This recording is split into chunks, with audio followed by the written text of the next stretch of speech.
The man who invented digital money never existed.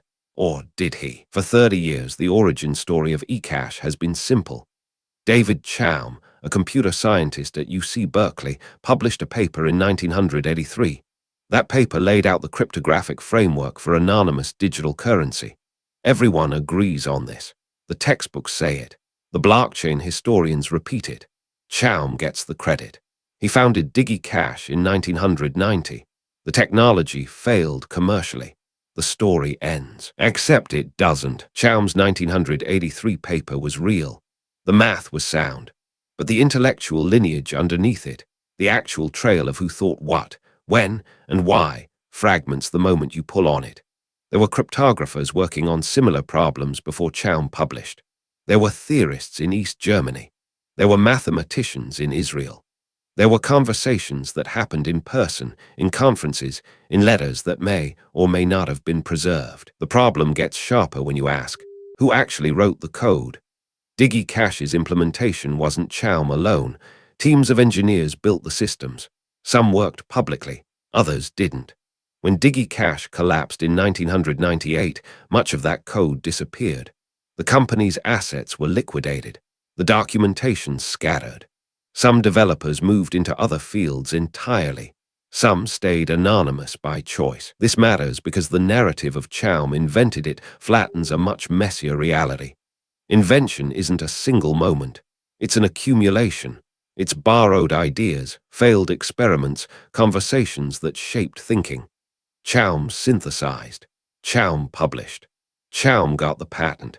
But the intellectual debt ran deeper than one name could carry. Start with the cryptography itself. Blind signatures, the core mechanism that makes eCash anonymous, didn't emerge fully formed from Chaum's mind in 1982. The concept had roots in earlier work on digital signatures. RSA cryptography, published in 1977 by Rivest, Shamir, and Adelman, provided the foundation. Chaum's innovation was the specific application, the elegant twist, but the building blocks existed. Then there's the question of independent discovery. Around the same time Chaum was working, cryptographers in other countries were pursuing similar questions, not copying, not in communication, just solving the same problem from different angles. This happens in mathematics. It happens in physics. It happens in cryptography. The work gets attributed to whoever publishes first or loudest. The DigiCash implementation reveals another layer. Chaum was the visionary, but implementing that vision required people whose names rarely appear in the history. Programmers who wrote the wallet software, cryptographers who stress-tested the protocols, business people who tried to negotiate with banks. When DigiCash failed, these people dispersed. Some kept working in cryptography under different projects. Some left the field entirely. The anonymity itself creates a historical irony. eCash was designed for privacy, for hiding transactions, for enabling exchange without surveillance. So it makes sense that some of the people who built it, who understood its power, chose not to attach their names to it. They understood what it meant. They understood the implications. And some of them stayed quiet. By 1998, when DigiCash filed for bankruptcy, the company's technology was purchased. Some of it went to eCash Technologies. Some scattered to other firms. But the original team, the people who'd worked on it for years, were never consolidated into a single narrative. There's no oral history project that captured all of them. There's no archive that preserves their individual contributions. This is where the real story lies, not in the single visionary, but in the distributed team. The people who understood that digital cash could exist, that anonymity could be mathematically guaranteed, that privacy wasn't a bug in the financial system, it was a feature some people actively wanted to build. The cypherpunk movement of the 1980s and 90s created an environment where this work thrived. These were cryptographers, programmers, activists, and philosophers who believed privacy was a human right. They shared ideas. They challenged each other. They published papers, some under their real names, some under pseudonyms, some anonymously. Chaum wasn't isolated in this ecosystem. He was central to it. But he wasn't the only mind working on these problems. The narrative that credits him alone isn't false. It's incomplete. And incompleteness, when it hardens into accepted history, becomes a different kind of falsehood. What happened after DigiCash's collapse matters too. The technology didn't die. It evolved. Some of it informed later work in digital currencies. Some of it influenced thinking about privacy-preserving systems.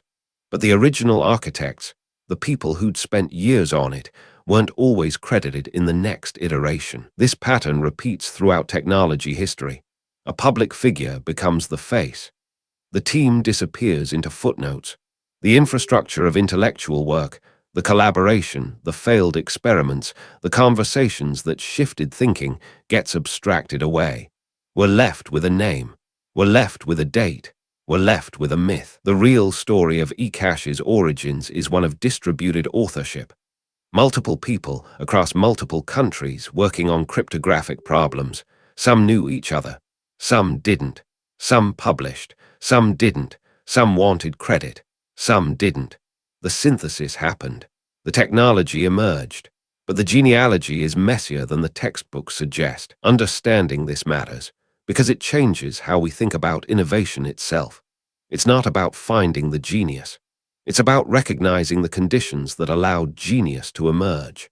The academic freedom, the open exchange of ideas, the communities that valued privacy and cryptography enough to dedicate years to problems with no guaranteed payoff. The phantom authors of eCash aren't unknown because they're hiding.